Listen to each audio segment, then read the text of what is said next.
1 in 8 women will be diagnosed with breast cancer in their lifetime. 1 in 8. Wow.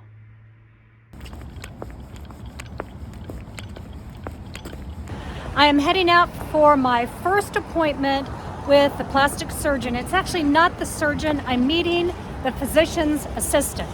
I don't know why I'm meeting with her, because I really learned everything from the nurses forum online the other day. So I don't know. I guess you have to meet every doctor before you can do anything. Can we talk plastic surgery for a hot second? I have never been a person that ever thought to have plastic surgery done. I mean, I will slather on as much cold cream at night that my face will absorb, and I might pluck my eyebrows now and then, but that's it. I've always just thought to grow old gracefully. So what an experience it was to walk into that plastic surgeon's office.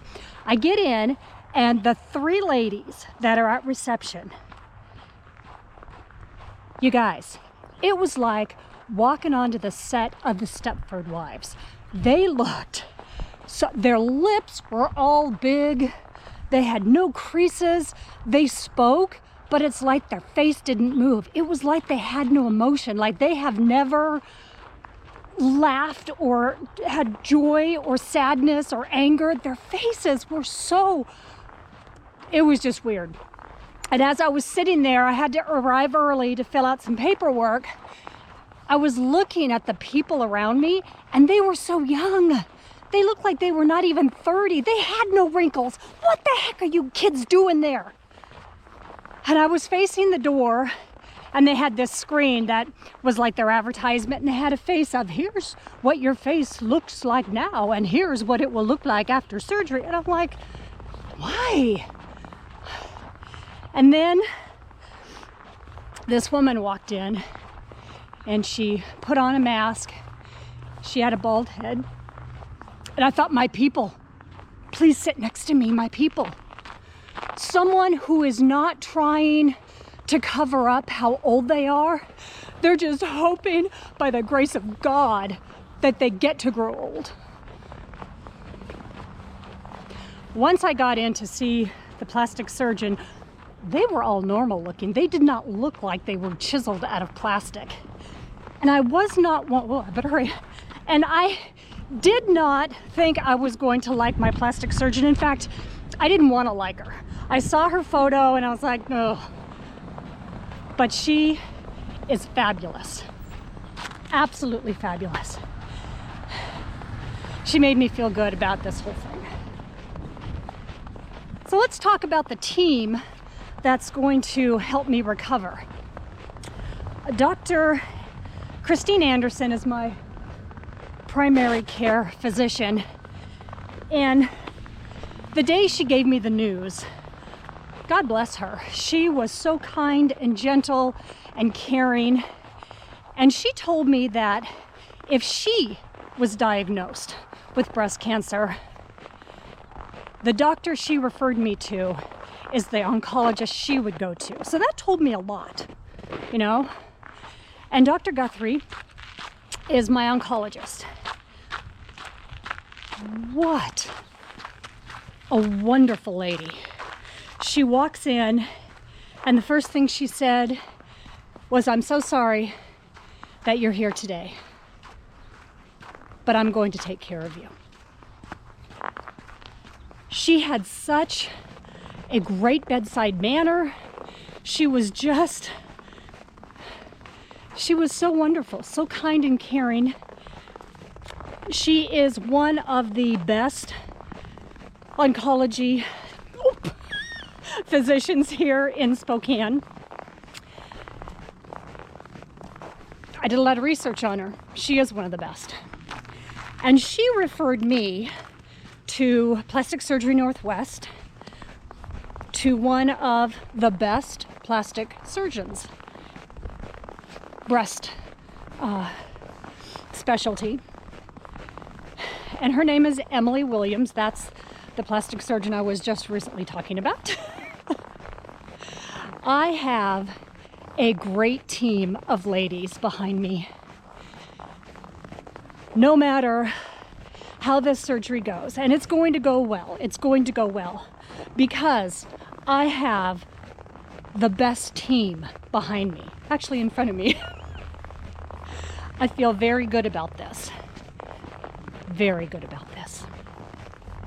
It is, dark 30 in the morning. No, actually it's 6:30 in the morning. I'm heading off to yet another set of tests. This one is actually a two-parter.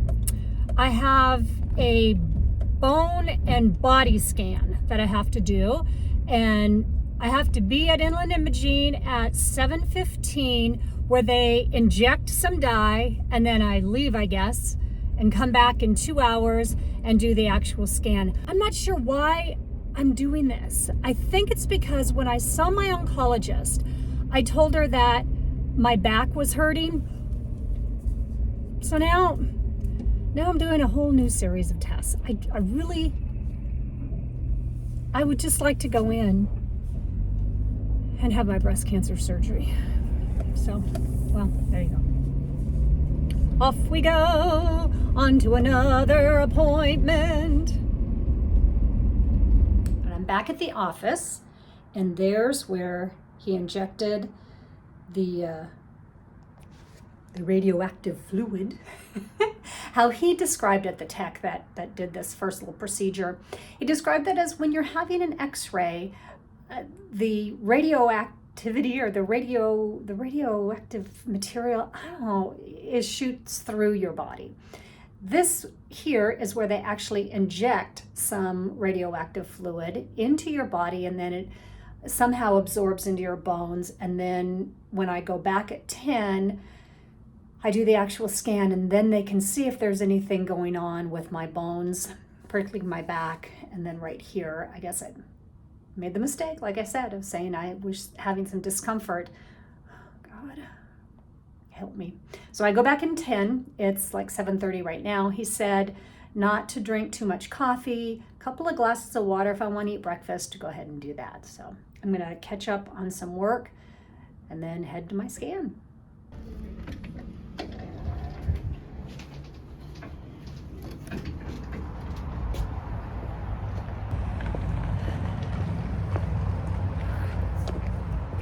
There we go.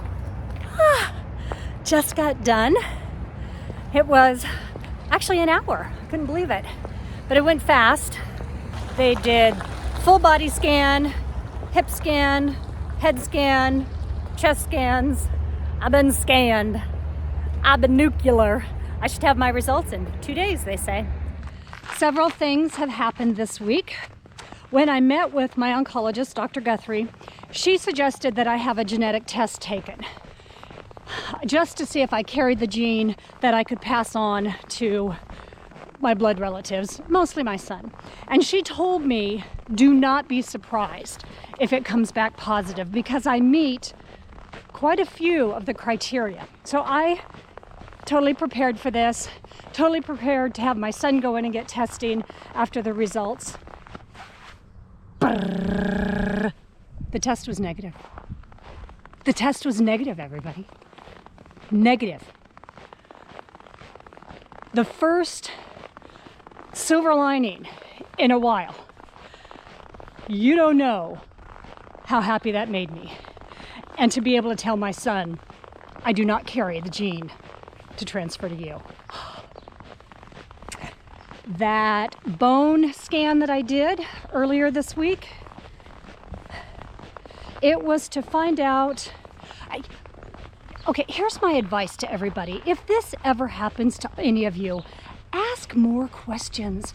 You know, I don't know why I'm doing all these tests, and I guess I should have asked, because now all I'm doing is wondering, oh my God, is there something else wrong with me? Are they not telling me anything? Well, if you don't ask, so ask more questions. So anyway, this two-part bone scan apparently was to find out if I had metastatic disease, which come to find out is bone cancer.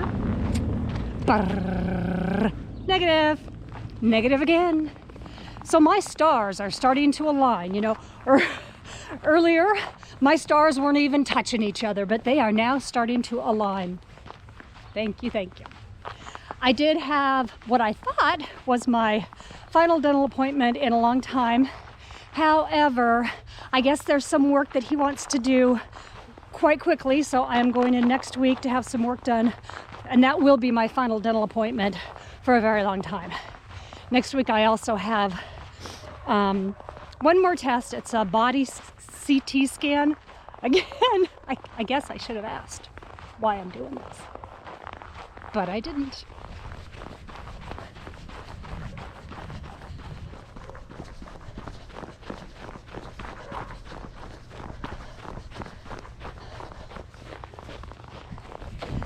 And the big news, if any of you follow me on Instagram, you know that a date has been set for my mastectomy and the inserting of the tissue skin stretcher things from my new boobs.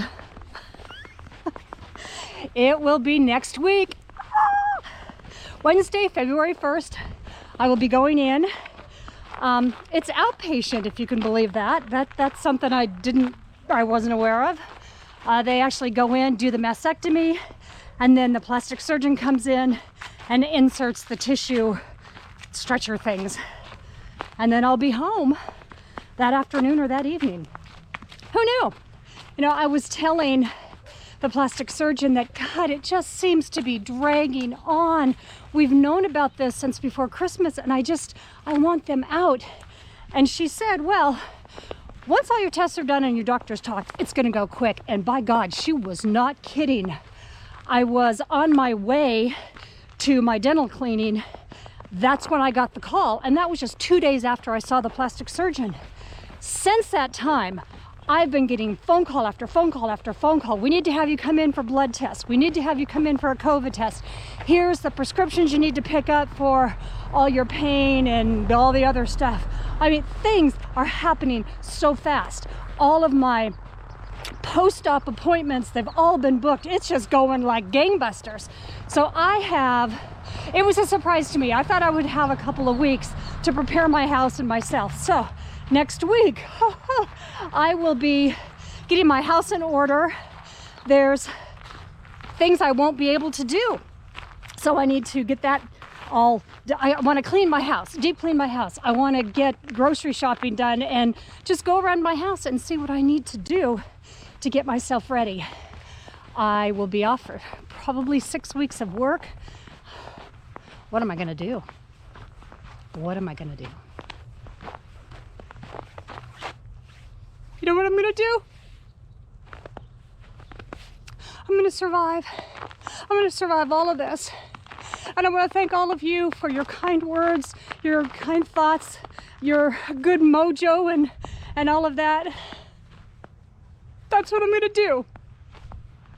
I'm going to survive. Emptied out my soul. You've heard it all before. Honest, but I know. Left these years ago. I was young and almost still could fill the void. We don't need the past in our lives for tomorrow.